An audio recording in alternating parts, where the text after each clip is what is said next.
So for those of you that saw the previous ones, um, I've managed to get to the point of now presenting the Minerals of Australia, the A list, the B list, the C list part one, and now the C list part two.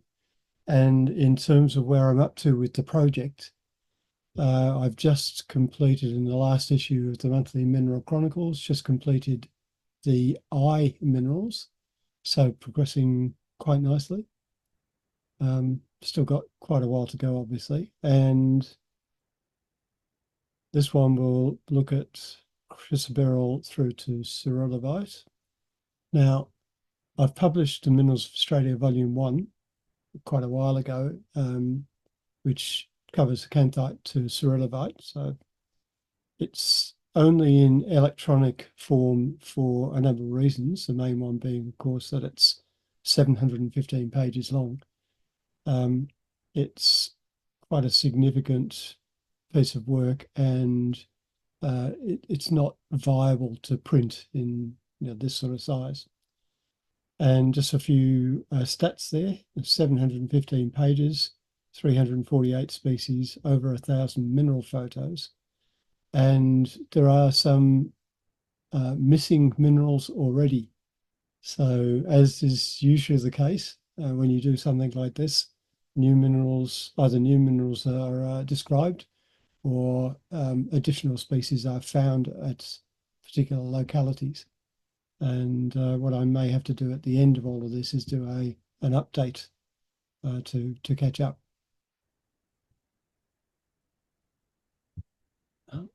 Moving on, so let's do that. All right, just a recap on Australia. It is a big country. It's comprised of the main land here, plus Tasmania and a few smaller islands. Christmas Island, which is way over here.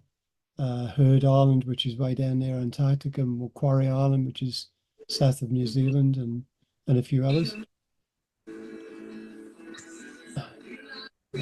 Just have to. Sorry, thanks, Mark. Muted Arthur. So we've got the mainland states of Queensland, New South Wales, Victoria, South Australia, and Western Australia, and the island state of Tasmania, and two territories, the Northern Territory and Australian Capital Territory, which, as you would expect, hosts Australia's capital city of Canberra. And we'll just go straight into the minerals. Hang on, I'll just move that maybe down to there so it doesn't cover up the formula. So the way these slides are set up is we have the mineral on the top left, the formula on the top right, and then selected occurrences listed here. So Chrysoberyl's quite a rare mineral in Australia, and it's usually found in certainly in Tasmania. It's in alluvial deposits, and it's in sort of pegmatite deposits in the Northern Territory and Western Australia, and doesn't always form nice crystals. This one's got a few crystal faces, but it's got that typical green coloration. Moving on to chrysocolla. Chrysocolla is quite a common copper silicate and occurs in many of the copper mines, particularly in the more arid areas in Australia. And here we've got listed a number of copper mines in Queensland. There's too many to list individually. Quite interesting ones in South Australia and Burra and Dome Rock, where you get both blue and black chrysocolla. I still haven't found any reference as to why the chrysocolla sometimes is black in Dome Rock. It's a really odd one. And one of the classic ones in Australia is the pseudomorphs, particularly after malachite and azurite in Wim Creek in Western Australia, which is famous for wolfenite crystals. This is this is Broken Hill specimen. I have to move this again. I'll put them right up here. Sorry about that. It just doesn't fit the slides. And this is a fairly typical one where you've had a mineral like malachite that is formed first and has been replaced by chrysocolla. Sorry, the other thing is down the bottom of each photo, you'll have the minerals, the locality, and the size. So you get an idea of the size. Red Dome Mine in Cloncurry in Queensland. This is a James Melville specimen and quite an attractive one. Red Dome, of course, is best known for some of its other copper minerals like cuprites and azurites, and also some very nice calcites. Another one where it's formed after malachite from Queensland. A South Australian one where it's more of a druzy sort of coating. I think this might actually have a very fine coating of quartz over the top as well. That's a Mark Willoughby specimen. And a Western Australian one where again it's replaced malachite. And the wolfenite, the Wim Creek one, these really nice. These are actually wolfenite crystals, which would be yellow normally, that are completely coated by chrysocolla. And that was probably a malachite sphere. Well, one of the asbestos minerals, chrysotile, again is quite common, particularly in serpentine deposits.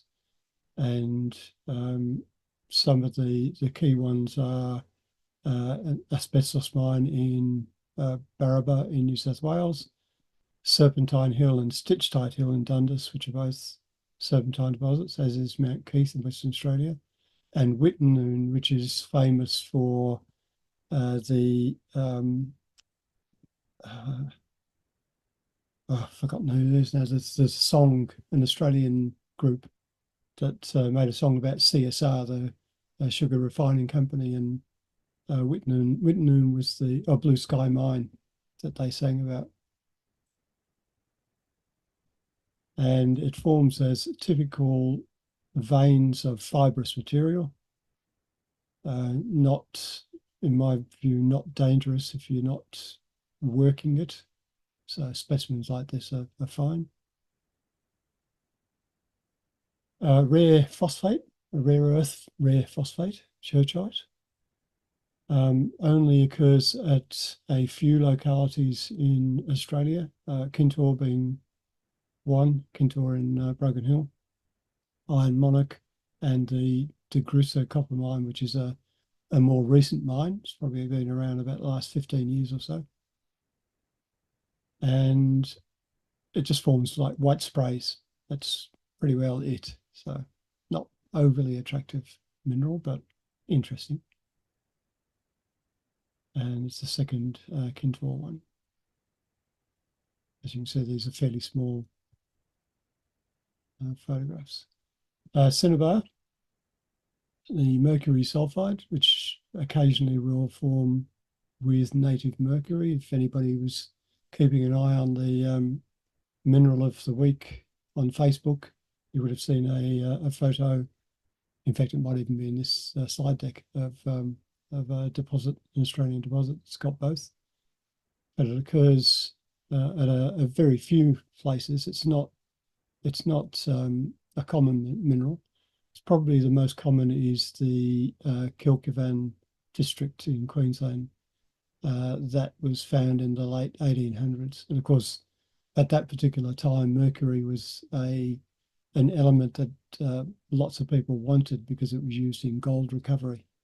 And at the height of the gold rush in Australia, a lot of mercury got lost into the environment, which is not a great thing. And that's one of the Kilkivan specimens. One from Jameson. This is the one that I posted on Facebook group the other day. And you've got the native mercury sitting in there. Clarion bullite is a rare halide mineral, copper halide. and actually quite difficult to distinguish from barlowite, which is the type locality of barlowite is the Great Australia Mine. And they both form as thin blue hexagonal crystals, and you really need analysis to distinguish between the two. And I've made a note here that barlowite was only described in 2014, and some of the clearing bullite that was collected in the 1990s might actually be barlowite, but you don't know for sure. And the clearing bullite are these very thin blue crystals that you can see here. Clinoatacamite. So you've got atacamite, paratacamite, clinoatacamite. They can all look very, very similar. They're all copper chlorides. And it's another one that you probably need to have analysed, unless it's the only one that's been described from a particular locality, such as the Wallace Gully one in South Australia. And that's a Wallace Gully one. And this one, the crystals have just grown totally across the vug, so there's no crystal terminations. And that seems to be fairly typical for the few specimens that I've seen. Another clinobismonite, bismuth mineral, another rare one. It's either as small, very tiny crystals or as powdery aggregates. So another not very exciting one generally. There's a powdery aggregate, orange yellow, with pucherite, which is the lighter yellow. Clinochlor, so one of the chlorite minerals. Again, another one that you generally need to analyze to distinguish from things like camosite. It does occur as very nice crystals, stacked crystals at Coolac in New South Wales, and a little bit of the chromium one, camerarite, and a few other localities. It's probably quite a bit more common than people think, but generally it's probably just been dismissed as a chlorite mineral. And that's the Coolac, New South Wales one. Nice little sort of inverted stack of crystal plates. Apologies, that is an old photo. I need to retake that one. And a Victorian one where it's a typical green coloration. Typical green clinochlor worms. Clinoclase is a copper arsenate that's actually quite rare. The main occurrences are going to be at Dome Rock in particular, and a couple of the Queensland localities, and they pretty much all look the same. A very difficult to photograph colour. It's these dark blue crystals here, and quite often on the edges of the crystals you'll see a lighter blue colour. But it's very, very difficult to get good photographs of because it just messes with the camera sensor. That's actually not a bad representation of it, but this one's just probably a little bit off. It's probably a little bit more blue than it looks here, but quite nice crystals. Dome Rock is probably the best locality. And a John Haupt specimen with probably conic calcite and maybe an agardite or mixite mineral there as well. And James Melville specimen. This one's a very large, for clinoclase, a very large specimen. But obviously, as you can tell here, these are cleavage faces. And it's grown in a very thin vein in the rock. Clinozoisite is another fairly uncommon mineral, and it can be a number of different colours. You can see here, red material from Beaconsfield in Tasmania, pink material from Stitchside Hill, green from Dookie, a different green in Cosgrove, and white crystals in Macone. So it comes in a range of colours. This is the Dookie one. The green is the Clinozoolite, and the pale purple is axonite or ferroaxonite, and there's an andradite crystal sitting up at the top there as well. Another type locality mineral for Australia, cloncurryite. It's a copper vanadium mineral and has only, as far as I'm aware, only been found in the one locality to date, and just appears as blue, very small needles. And you can see here just little aggregates of, tiny aggregates of very small crystals. Goes with a range of other copper minerals. Colinite is an unusual one. It's not one that you come across very often. Again, it's associated with serpentinites predominantly. And we have Woods Reef Mine in Barraba, again, in New South Wales, where you get this brown sort of fibrous material. It's another one that probably needs analysis to determine exactly what it is. And this is chrysotile around the edges as well.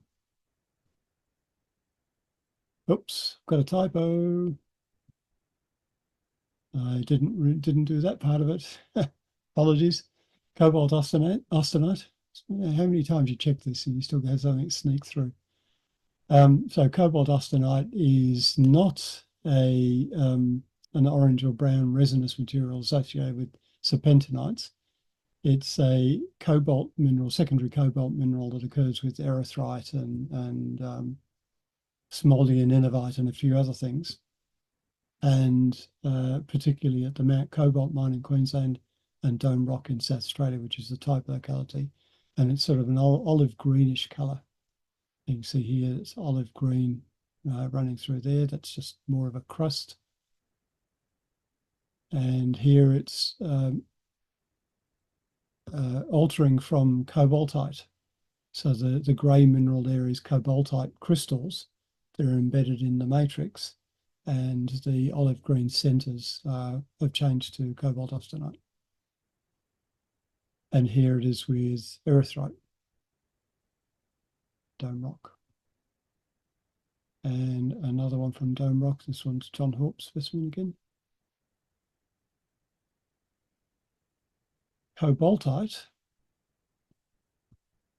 And we just saw a cobaltite. It wasn't a very good one. So it's usually found as a minor component of ores, not necessarily mined. Although I think there is a mine that has recently opened up near Broken Hill that is mining for cobalt, and it's probably cobaltite and a couple of other primary minerals that are providing it. But it normally occurs as pseudocubic silver white crystals, and then altering, as we saw before, altering to secondary cobalt minerals. And here we can see some unaltered ones, which are quite uncommon. It must have come from a bit further down in the actual ore body at Mount Cobalt, because the vast majority of specimens that are collected are of the secondary minerals. And a Dome Rock one where it is altered to smoldianidovite, which is the orange cobalt secondary mineral. Collinsite is another one that is difficult to distinguish. Originally, when it was reported from Reepok Hill in South Australia, some of the collinsite was then determined to be actually a new mineral called hillite, but it does occur there as well. And it's usually as radiating groups. And in this one, we've got collinsite is the sort of bluish coloured spheres. The prismatic crystals are schultzite, and the hilite are the tiny little ones that you can see dotted on the schultzite there. And a Western Australian one, which is a little bit more crystalline. Coloradoite is a rare telluride, mercury telluride, generally only found as part of the ore, not, it's very rare as crystals. And you can see here the grey in the middle is the coloradoite, and the more yellowish colour or brassy yellow is calaverite, which is another telluride.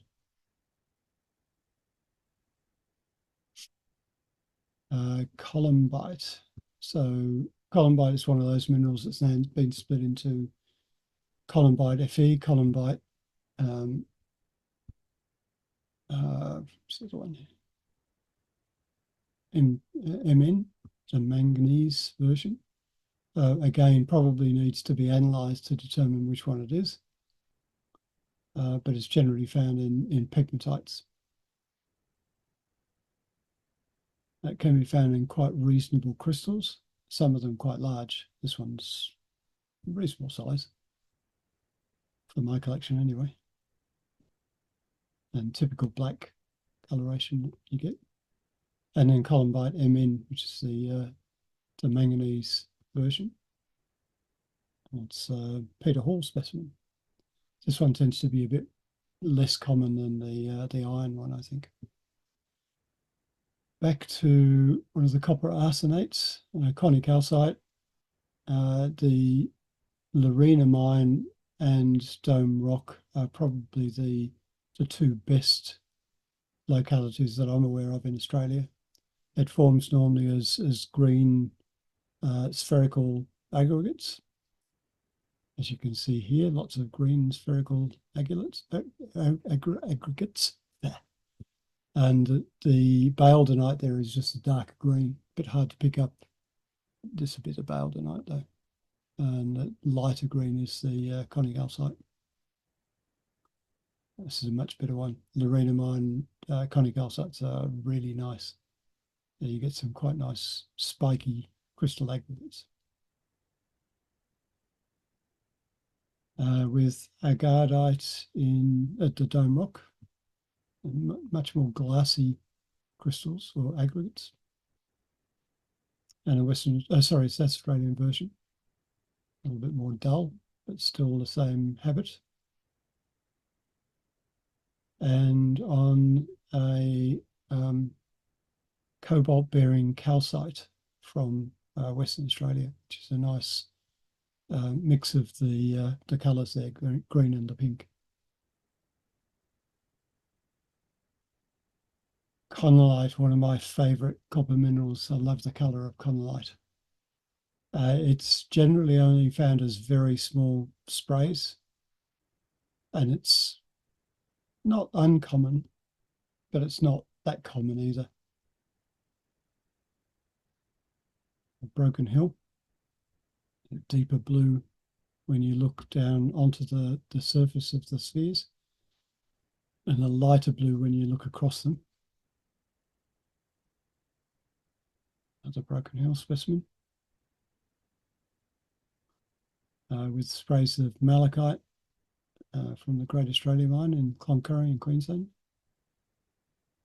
I actually don't know what the whitish mineral is there. And they also of course, sometimes occur in slag as well. And this is slag from the Wallaroo smelters in South Australia. Copper, copper and Australia. Gold in Australia, copper in Australia. Crocoite in Australia. There's some classics. Copper is very abundant, particularly through some of the arid zones in Australia, and occurs as the native metal in quite a few places right across the country. Here's a few examples of Broken Hill, some of the Broken Hill ones. Mount Isa in Queensland, that's a sheet of crystalline copper.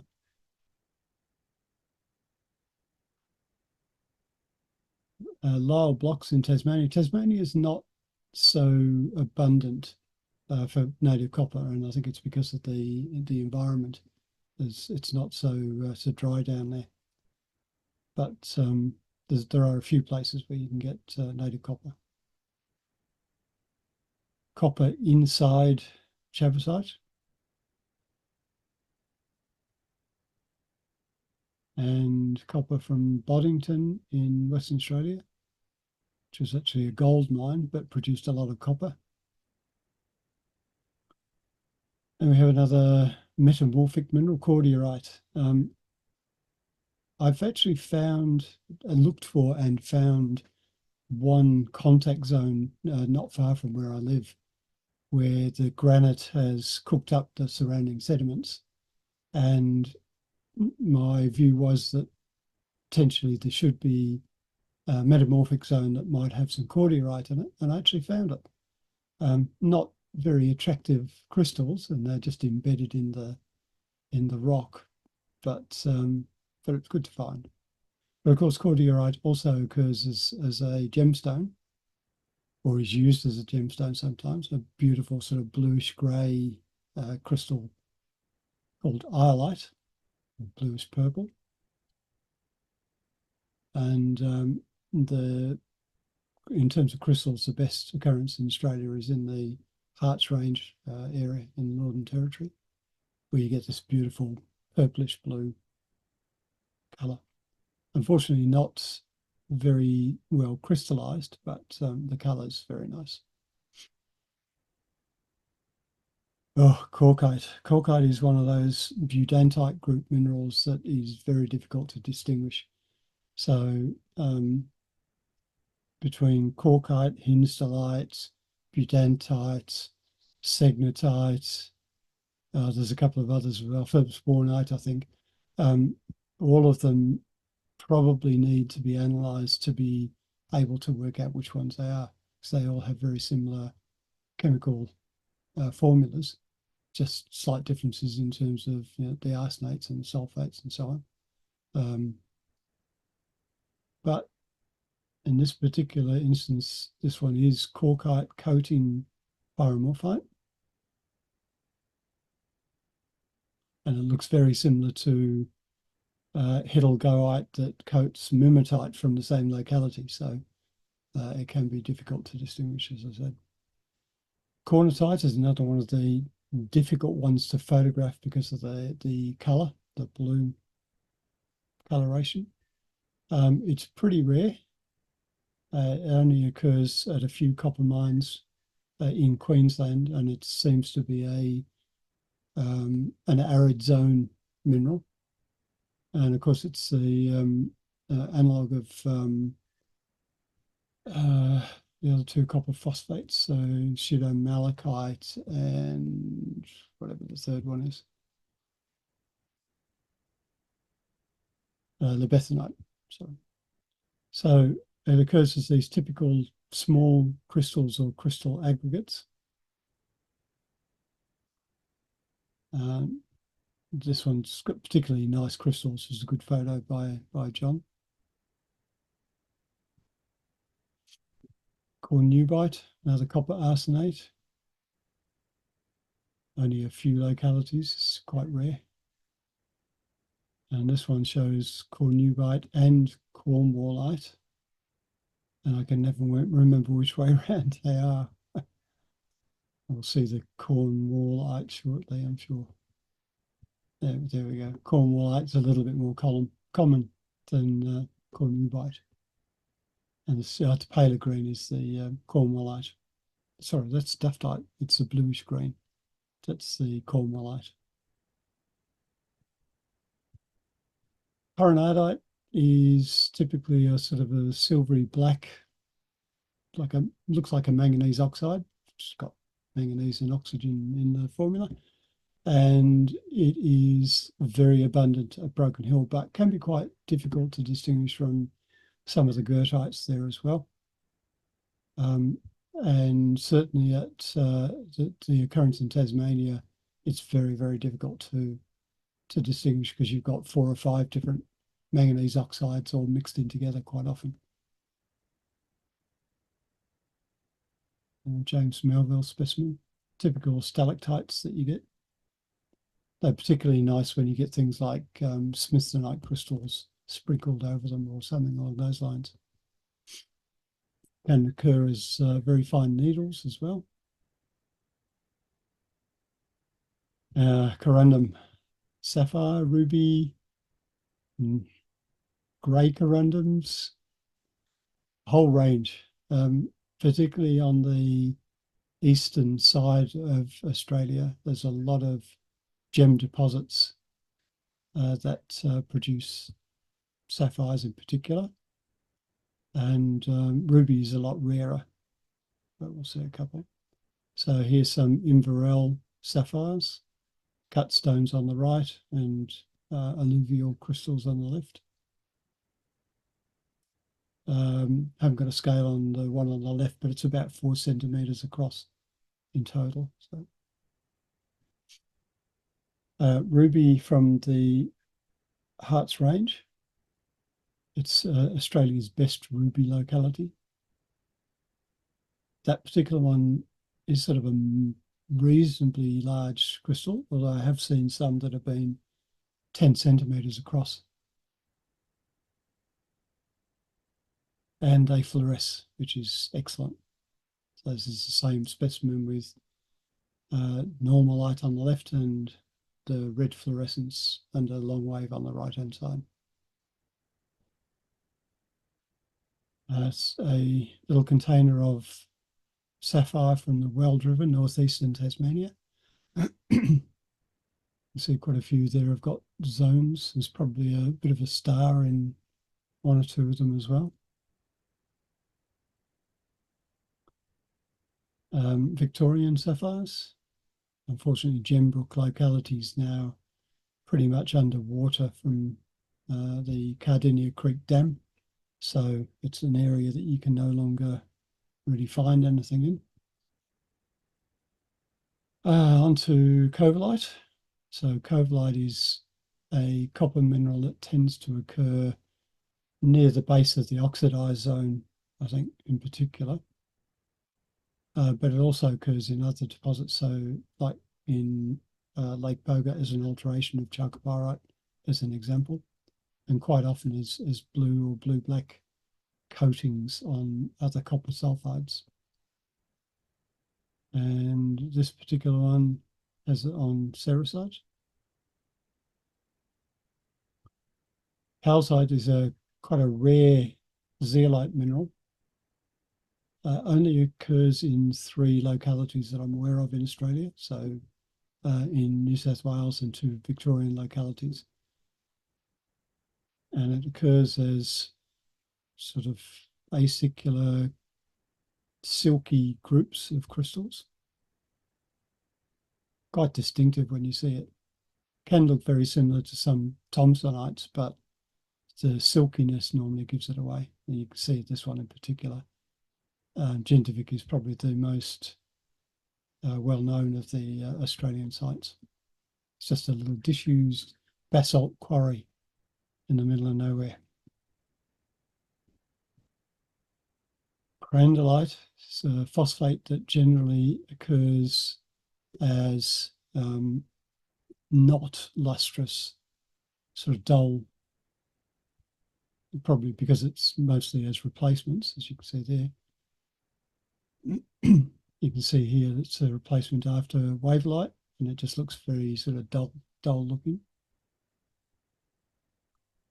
Creedite's rare, only aware of the one occurrence in Australia, and that's at the Monacoff mine in Cloncurry region of Queensland.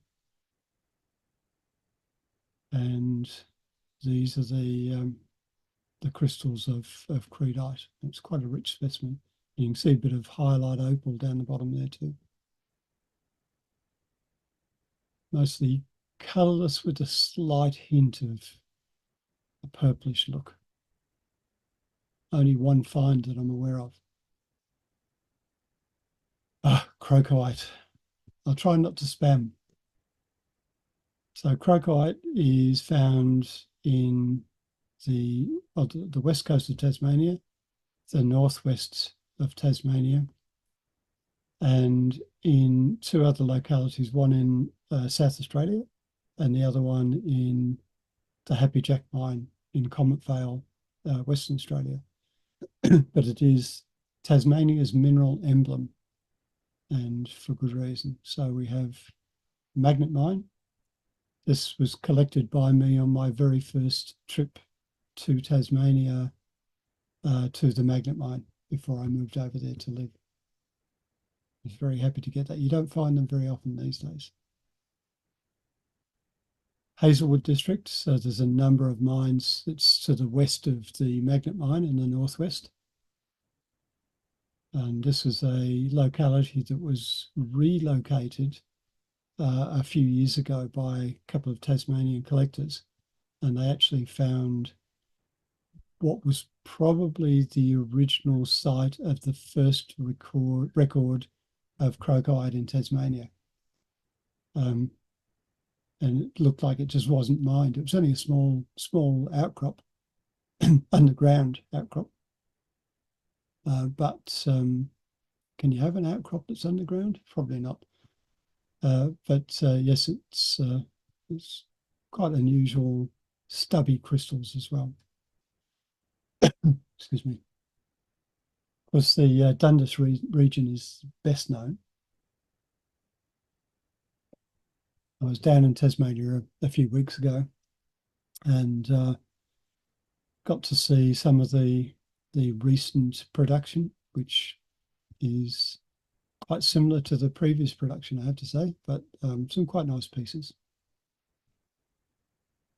And of course, the red lead is probably the most intense red crocoite crystals, although a lot of the red lead material has crystals that have grown across cavities, or that are not terminated, and terminated crystals are harder to get. Dundas extended mine, where you get the yellow sericite with the crocoite, and the plat mine, where it occurs with pyromorphite, and the capi, where we get it with yellow sericite and dundasite. A couple of more obscure, a more obscure mine is these days is the West Comet. It probably produced a lot of crocoite historically, but from a specimen perspective, very little. Okay, on to cumingite, which is a lead copper chloride mineral. It's another rare one, found only as tiny crystals in Broken Hill and in Slag and a couple of other localities. The bottom one, the fifth one there, the Penguin Copper Mine's an interesting one because that's the actual mine shaft is in the intertidal zone. So how they kept the water out of that, I don't know. There's a Broken Hill specimen. They're quite large crystals for the species here. Cuprite's quite a common copper mineral, again more so in the arid areas.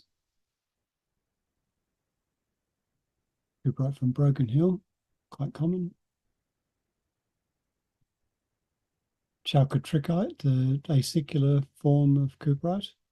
This one from Red Bank in Northern Territory, where it was found with bitumen, which is quite an unusual combination of things as well. Those of you know that Dean McLaughlin. Dean actually mined these specimens a number of years ago. Another chalcotrichite, this one with curved crystals. Nice Mutaroo, South Australian specimen. Teutonic Bore in Western Australia, which is another extinct site. Getting towards the end, so cyanotrichite, another copper mineral, bright blue thin crusts or acicular crystals, fibrous aggregates.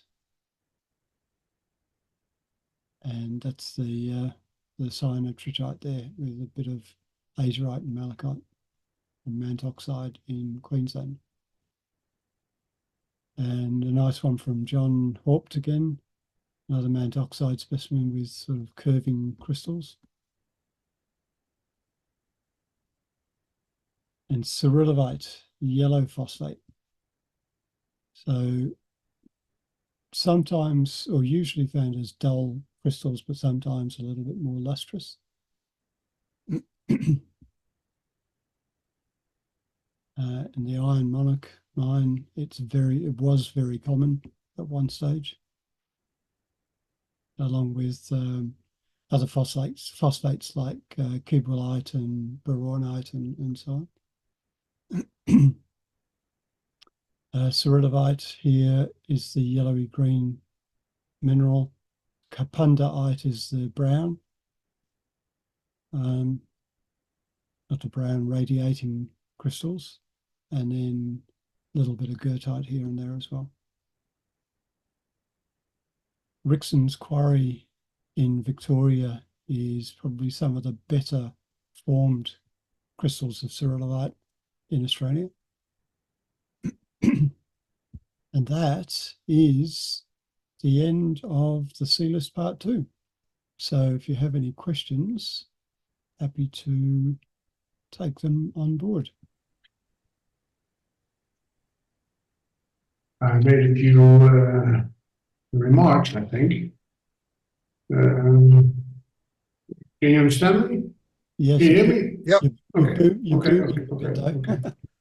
Okay. First of all, quality rights. You said that occurs in metamorphic rock, but here in the Eifel it also occurs quite abundantly in volcanic rock. Yeah, I haven't found any in Australia though. Okay. Probably a different type of volcanics. Yeah, okay. Then you were a little bit doubtful about which is which, cornwallite or cornubite. The lighter one is cornubite, the darker one is cornwallite. Yes. Always. Yeah, I tend to forget because I don't see that much of it. Yeah, always. Okay. Yeah, And the last one, you showed the yellow sericite, but you didn't name it chromium sericite. Is that wrong? Or is that still in discussion? It's still under a little bit of discussion, I think. The general consensus is that there's some of the analyses has been up to about 2% of, I think it was about 2% of chromium, but that wasn't deemed enough to make it the yellow color. So we don't know. So nobody knows what causes the yellow color? No. Because when I was in Tasmania 2 years ago, I was in this little shop in Zeeland. This guy showed me some of this green. I took a little box with me of this green sericite, and he called it chromium sericite. Yeah, a lot of people still call it that, but that's not correct. It doesn't make it correct just because somebody says it is. It's okay, like I have to change. I have to change it on my website. Yeah, it's just sericite, but okay. The habit and the color is unusual. I have to say that. Yeah. Okay. All right. Okay. Now change it. Thanks. Oh, thank you. Any other questions? No. No, very good.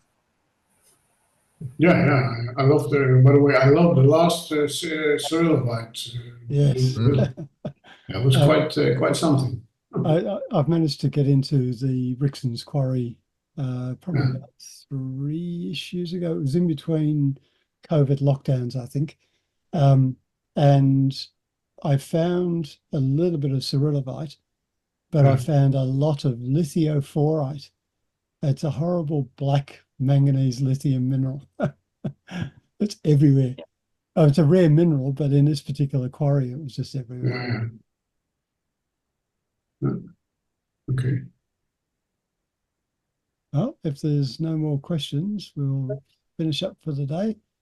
Thank you all for attending again. Thanks, Steve. Thank you very much. And next Thank you. month, Steve. Frank is next month. Yep. Okay. Okay. Should be interesting. See you next time. Okay. Bye. Yeah, bye. Bye. Bye. Well, Take care.